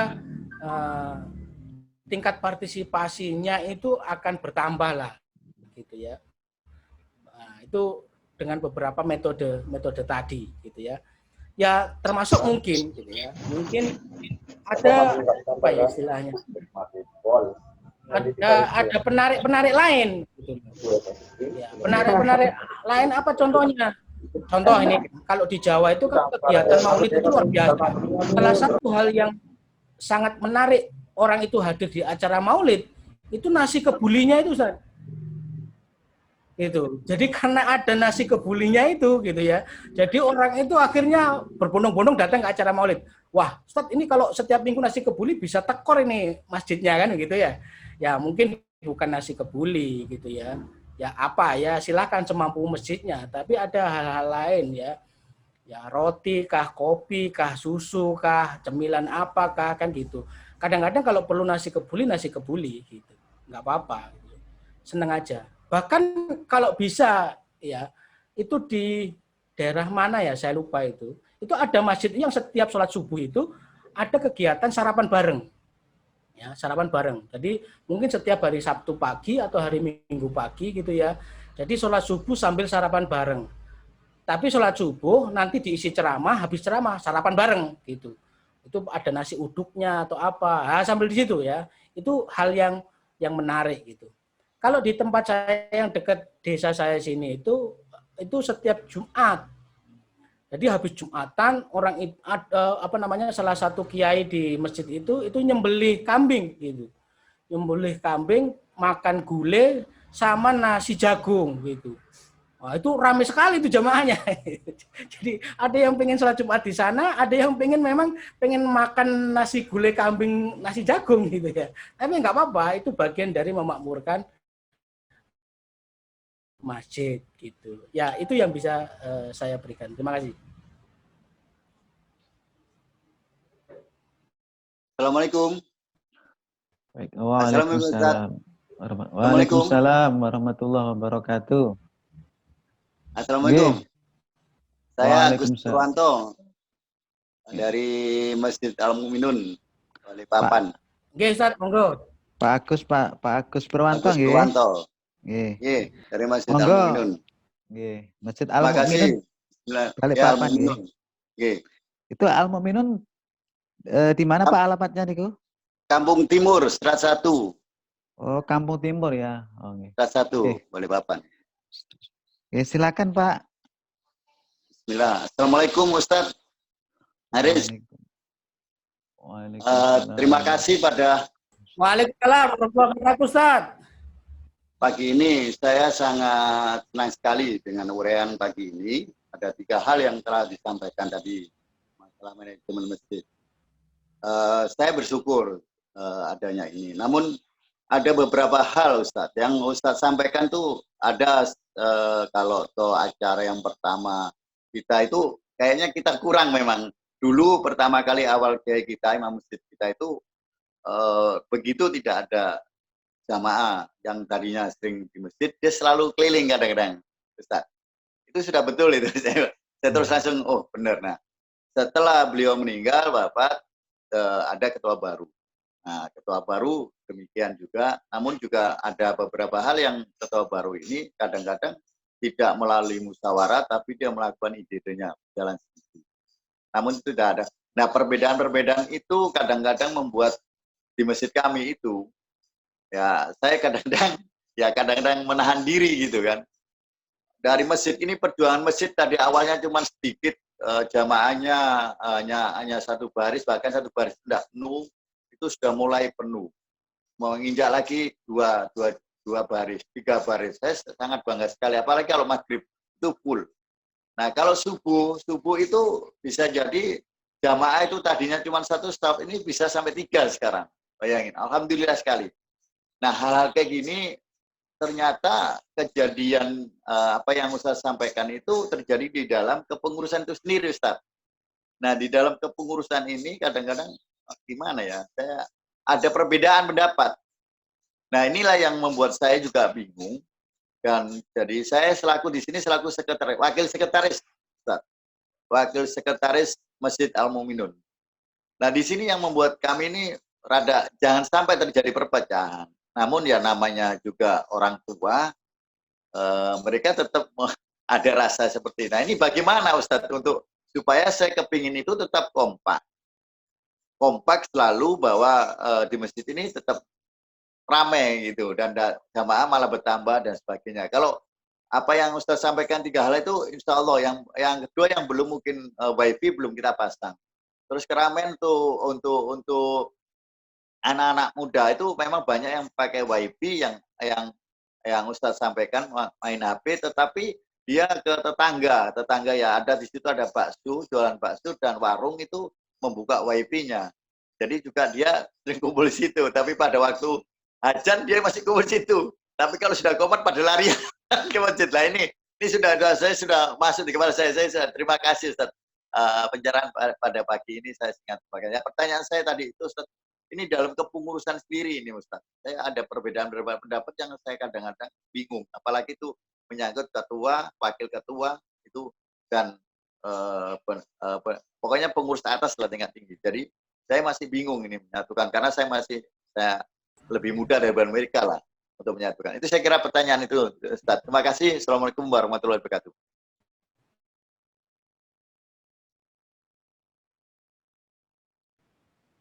Waalaikumsalam.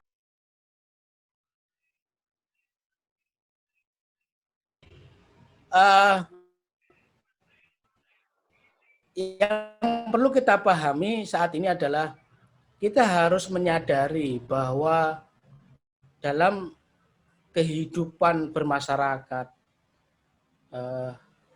manusia sebagai makhluk sosial yang pola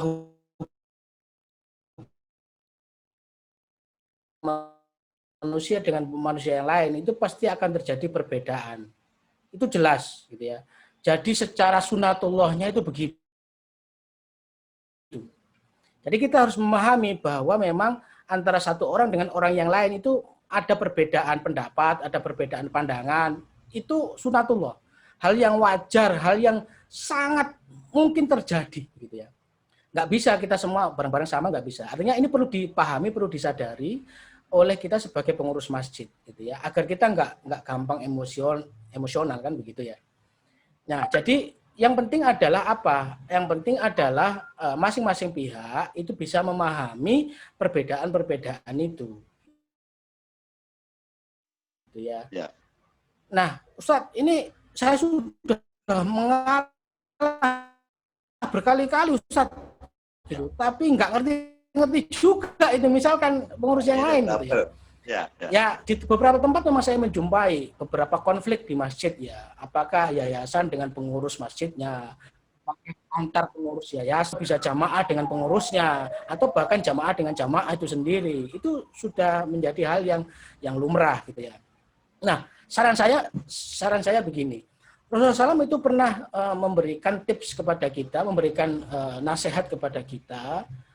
Apa itu? Ya kita perlu silaturahmi gitu ya, saling berkunjung ke tempat saudara kita. Ya, kalau jenengan misalkan berselisih pendapat, misal aja ya, misal dengan ketua masjidnya. Jadi ketua masjid Al-Muslimun dengan wakilnya itu cekcok misalkan begitu ya. Al-Mu'minun. Maka datang aja Ustaz.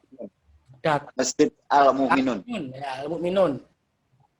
Al-Mu'minun. Jadi kalau misalkan ketua Masjid Al-Mu'minun sama jenengan misal gitu loh ya, ada konflik, maka jangan malu untuk datang ke rumahnya, didatengin aja ke rumahnya dan bawa hadiah gitu.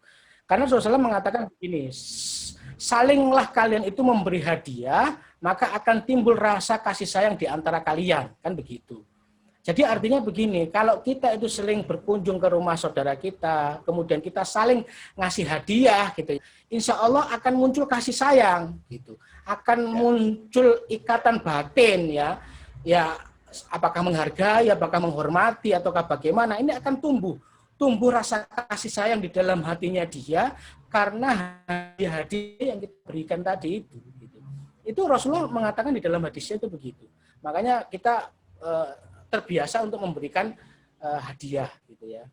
Meskipun kadang-kadang ini disalahgunakan oleh para pejabat gitu ya. Jadi biar tumbuh kasih sayang ini sering disuap dengan undangan gitu. Ya, ini nggak tepat juga. Tapi kalau dalam kasus jenengan nggak apa-apa, itu datang aja Ustaz, datang ngobrol.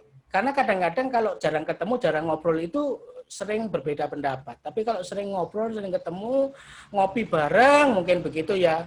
Gitu. Apalagi di Kampung Timur ya, mungkin ada seafood di sana yang enak kan begitu.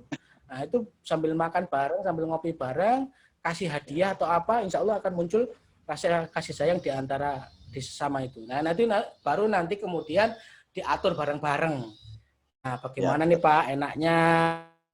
Itu insya Allah pendapat yang satu diakomodir, pendapat yang kedua diakomodir. Karena sudah tumbuh rasa kasih sayang, insya Allah nggak ada masalah. Tinggal sekarang ngurusi jamaahnya.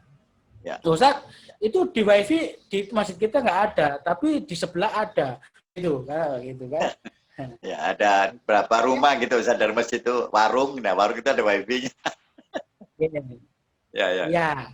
Makanya begini, nanti dikasih pengumuman gitu. Pengumuman itu juga ditaruh macam brosur gitu ya, di fotokopi biasa aja, dicetak barang 5 lembar atau berapa, disebarkan di beberapa tempat. Apa itu misalkan ya, training membuat website di masjid, misalkan begitu. Pelaksanaannya misal habis duhur gitu, atau misalkan habis asar.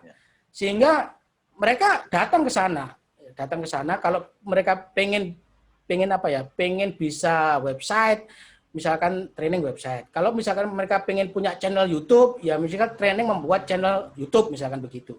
Nah, itu bisa kita lakukan di sana. Ya, Ustaz. Itu kita pertemuan rutin dengan DMD ini sering rutin itu.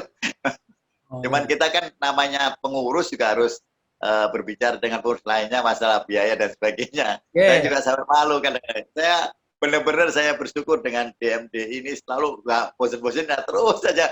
Terus Ustaz Agus bilang, bisa malu. Oh, Pak Agus ya, Ustaz Agus ya? Ya. Ustaz Agus Supriyanto. Agus Purwanto. Oke, alhamdulillah. Titip salam buat Ustaz Agus dari saya gitu. Ya. Ini juga begitu. Ini ada Ustaz Rival Ibnu juga begitu. Ini beliau jago dalam buat website. Beliau jago juga dalam sosial media dan tempatnya juga di Balikpapan. Monggo kalau mau dimanfaatkan. Dan kami dari DMDI, insya Allah gratis, Ustaz. Gratis, free. Nggak perlu dibayar. Yang penting jamaahnya ada untuk diisi gitu aja, monggo. Jamaahnya insya Allah banyak. Oke. Terima kasih sekali, Ustaz. Sama-sama. Gitu. Ya, alhamdulillah. Baik, jemaah silakan, mungkin ada yang mau bertanya lagi dengan Ustadz Haris. Monggo. Ini ada Bapak Suwali Wasjud. Oh, lagi di perjalanan ini beliau. Dengan Bapak Mursalim Maros, sudah nggih? Dengan Bapak Gunawan Angsori, monggo Pak. Nggak ada yang ditanyakan, monggo. Kalau tidak bisa tambahkan lagi. Oke. Oke, monggo silakan. Monggo Ya. nggih. Ya, memang kami mendapatkan semacam tantangan ketika tantangan web masjid ini. Dari perencanaan awal itu memang sudah ada pro dan kontra. Ya, pro dan kontra di kalangan pengurus dan juga jamaah. Tapi kemudian kita mampu memberikan gambaran kepada pengurus dan jamaah bahwa dari keberadaan WiFi ini itu akan benar-benar terasa untuk masjid. Dan alhamdulillah adanya itu keberadaan di jamaah semakin bertambah dan kualitas kegiatan juga semakin bertambah dengan adanya ASIS WiFi ini. Sehingga kemudian kami dulu pernah diberikan tantangan bahwa kami berkesempatan untuk pematangan WiFi selama 1 bulan. Ya, kalau kemudian dalam 1 bulan itu apa yang kemudian digambarkan itu tidak terpenuhi, maka kemudian WiFi akan dicabut. Dan alhamdulillah tidak cukup 1 bulan dan hasilnya itu kemudian benar-benar lihat sekali. Jadi ini semacam juga masukan para pengurus yang lain. Artinya apalagi untuk hal ini sesuatu yang benar-benar memberikan manfaat. Kalau kemudian masalah kontranya kebanyakan khawatir adanya pemanfaatan yang tidak sesuai. Artinya digunakan sesuatu yang negatif dan di saat ini sudah tangan negatif tersebut dan tidak kami karena adanya regulasi atau aturan yang tetapkan itu benar-benar sangat membantu. Dan alhamdulillah karena para pemuda dan remaja ini sudah kumpul di maka mereka kemudian ini inisiatif yang bisa sehingga alhamdulillah kalau ada kegiatan kayak kerja batik, ada kegiatan bersih-bersih di masjid, bahkan kemudian sampai siapa yang azan, siapa yang nyalakan amplinya masjid, itu kemudian sudah bisa terbantu dengan adanya yang datang ke masjid, meskipun memang awal mereka ke masjid itu cuma WiFi, tapi seiring dengan berjalannya waktu itu berpengaruh kepada mereka. Mereka ada malu cuma masjid pakai WiFi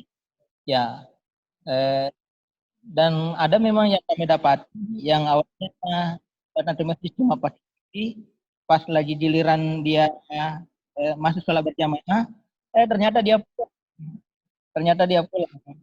Tapi ternyata ini hanya terjadi 1-2 kali dan akhirnya kemudian setelah itu malah dia aktif menjadi jamaah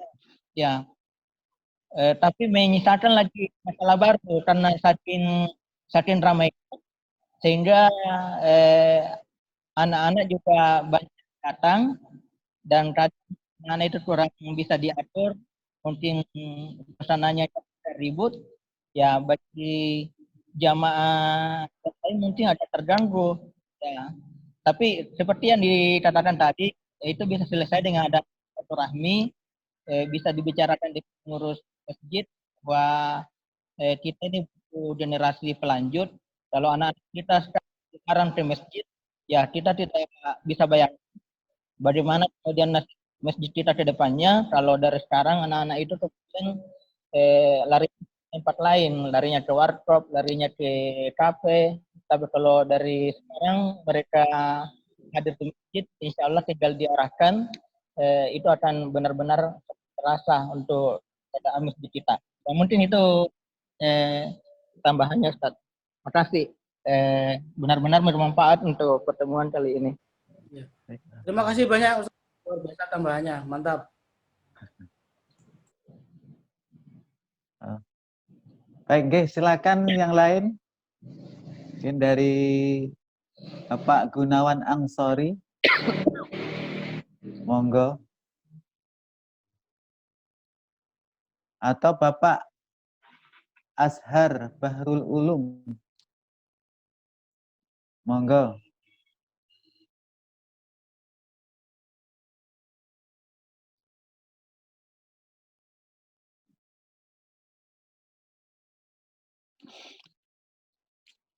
Atau dari Bapak Rohmat. Pak Rohmat, monggo Pak Rohmat. Jika mau bertanya, tafadhol. Bapak Rohmat.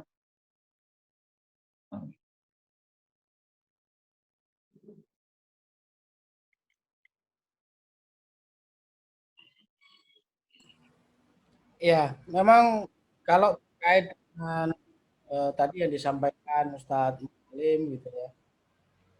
Ya, tingkat penyalahgunaan terhadap teknologi itu ya dimungkinkan memang ya akan terjadi juga gitu ya.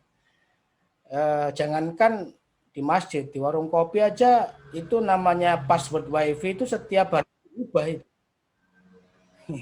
Jadi biar orang datang nggak connect langsung ke wifi-nya tanpa beli kopi apa, tapi langsung bisa pakai wifi-nya. Makanya diubah password. Di masjid juga begitu. Agar itu setiap hari datang ke masjid, nah passwordnya perlu diubah setiap hari itu. Itu. Jadi kalau mau nyari dia masuk ke masjid kan begitu, sholat di situ, setelah sholat baru dapat. Gitu. Besok juga begitu, dirubah lagi kan gitu ya, biar datang lagi ke masjid untuk masukkan passwordnya lagi gitu ya.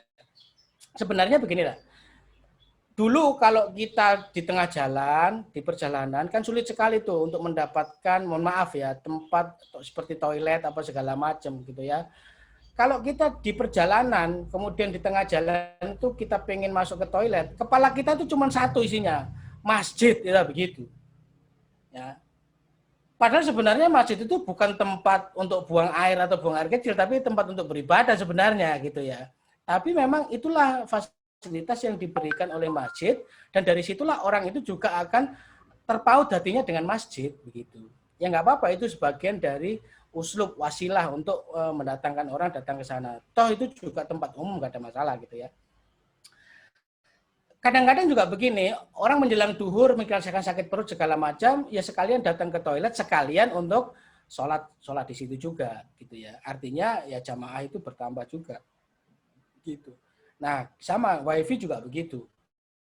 Wifi itu bisa memungkinkan juga begitu. Awalnya mungkin malu-malu datang ke sana gitu ya. Tapi kita dengan ramah aja, dengan ramah gitu. Nah, dari ramah, misal ya, wifi-nya dari masjid, tapi ngambilnya dari 2-3 rumah di sebelahnya masjid. Tapi tahu nongkrong tuh pakai wifi-nya masjid. Itu nggak apa-apa, pengurus masjidnya datang aja. Kalau kamu pengen sinyalnya lebih kenceng, itu ke masjid saja gitu. Itu di situ kenceng banget karena di situ modemnya ada di situ. Makanya datang aja ke masjid nggak apa-apa gitu. Nah, habis sholat nongkrong aja di masjid nggak apa-apa. Kamu butuh kopi tak bikinkan kopi di sana kan begitu. Monggo. Nah, wifi ada, kopi ada, kurang apa coba kan begitu. Tapi mohon maaf kalau memang mau ngerokok, ya mungkin ada tempat khusus buat ngerokoknya kan begitu. Jangan sembarangan ngerokok, nanti ngebakar karpetnya dari kebakaran kan berbahaya kan begitu. Nah, nanti juga disampaikan kalau misalkan butuh dipandu bagaimana membuat YouTube channel, ya bagaimana membuat sosmed, bagaimana membuat website segala macam, nanti tak adakan acaranya kamu datang ke sini. Yang penting kita ini ramah ya, ramah.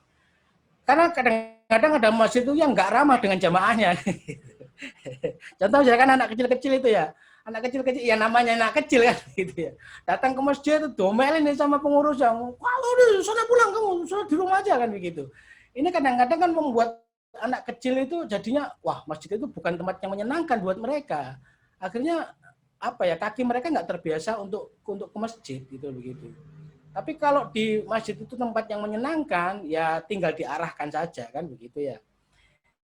Termasuk ya itu memang bagi orang tua ketika anaknya datang ke masjid ya dipersiapkan dari sisi mentalnya, dari sisi sikapnya udah ada diwanti-wanti. Jadi jangan buat gaduh ya, jangan begini juga nggak disampaikan. Mungkin ada acara anak-anak juga di situ. Ya. Jadi sebenarnya contoh ya kayak TPG itu, tempat pendidikan Al-Qur'an. Itu kan sebenarnya kayak PAUD, kayak TK, begitu sebenarnya. Nah, itu menurut saya ya, itu bagus kalau di dalam masjid. Kalau misalkan itu posisinya itu di luar ada gedung tersendiri terpisah dari tempat ibadah, itu ada kelemahan sendiri juga gitu. Apa kelemahannya? Jadi dari TPG pulang nggak ke masjid gitu loh, cuman ke TPG aja. Tapi kalau tempat TPG-nya ada di masjid, kan enak itu di dalam situ, waktunya sholat, waktunya belajar Al-Quran lagi, belajar lagi. Nah, zaman saya kecil itu begitu gitu maksud saya. Jadi makanya kalau masjid-masjid yang nggak punya gedung TPG sendiri, nggak apa-apa, itu jauh lebih baik kalau di dalam masjidnya itu dipakai tempat untuk TPG. Ya itu pandai-pandai kita untuk ramah dengan jamaah, melayani. Ini kan namanya pengurus itu kan pelayan ya gitu. Di dalam Islam itu kan yang namanya pejabat itu kan pelayan masyarakat gitu ya. Jadi harus melayani gitu. Jadi kalau rakyatnya yang minta dilayani itu kan salah. Artinya juga begini, kalau pengurus masjid itu minta dilayani jamaahnya, itu salah juga. Gitu. Jadi yang benar itu pengurus masjidnya ini melayani jamaahnya, dilayani, dibikinkan kopi, dikasih cemilan atau apa ya, dilayani agar mereka itu senang datang ke masjid. Gitu. Gitulah Ustaz. Monggo Ustaz Slamet. Baik, alhamdulillahirrabbilalamin. Ya. Jazakumullah khairan katsir kepada Ustadz Haris yang telah berbagi ilmunya, dan saya ucapkan terima kasih banyak ya, jazakumullah khairan kepada hadirin jamaah yang hadir pada kesempatan pagi hari ini. Insya Allah masih ada satu sesi lagi, ya insya Allah tanggal 27 ya, 27 Desember. Ya, insya Allah jam dan waktunya sama ya. Mungkin kalau di tempatnya Ustadz Haris nih di Jawa ini jam 10 ya sekarang. Dan kita jam 11 waktu Indonesia bagian timur ya di Balikpapan. Baik hadirin yang dirahmati Allah Subhanahu wa taala, ya, saya sebagai host pada pagi hari ini mohon maaf atas segala kekurangan dan kekhilafan, baik tutur kata dan perbuatan, saya mohon maaf. Sekali lagi terima kasih atas kehadirannya para jamaah, dan tidak lupa kepada Ustadz Haris yang telah memberikan ilmunya, ya, pengalaman-pengalaman yang luar biasa. Mudah-mudahan bermanfaat bagi kita kaum muslimin, khususnya bagi para pengurus ya masjid maupun musola. Baik, mohon maaf atas segala kekurangan dan kekhilafan. Wabillahi taufik wal hidayah. Waridobal inayah. Kita tutup dengan hamdalah dan doa kafaratul majelis. Alhamdulillahirabbil alamin. Astagfirullahaladzim. Astagfirullahaladzim. Subhanakallahumma wa bihamdika asyhadu an la ilaha illa anta astaghfiruka wa atubu ilaik. Assalamualaikum warahmatullahi taala wabarakatuh. Waalaikumsalam.